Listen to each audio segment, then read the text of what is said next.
আসসালামু আলাইকুম, কেমন আছেন সবাই? চলে এসেছি আজকে খারমান বা খারকোন বা ঘ্যাটকোলের পাতার ভর্তার রেসিপি নিয়ে। এই পাতার সাথে হয়তো আপনারা অনেকেই পরিচিত, অনেকেই পরিচিত না।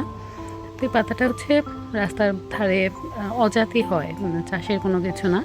তো পাতাটা বাজার থেকে নিয়ে আসার পর ভালো মতন কেটে ধুয়ে পরিষ্কার করে তারপরে হচ্ছে ফুটন্ত গরম পানিতে সামান্য লবণ দিয়ে আমি দিয়ে দিব সিদ্ধ হওয়ার জন্য। এই পাতাটা খুব গলা চুলকায় ঠিকঠাক মতন সিদ্ধ না হলে, যার জন্য আমি বেশ কিছুটা সময় নিয়ে সিদ্ধ করব। এবং দেখতেই পাচ্ছেন যে 3 আটি পাতা আমার একদম মানে কমে খুবই অল্প হয়ে যায়। তো ওই হিসেবেই হচ্ছে আপনারা রসুন আর মরিচটা দিবেন ভর্তাতে। তো যাই হোক, আমার পাতা সিদ্ধ হওয়ার পর ওইটাকে আমি ভালোভাবে পানি ঝরানোর জন্য এক সাইডে রেখে আরেকটা কড়াইতে একটু কালো জিরা তেল নিলাম।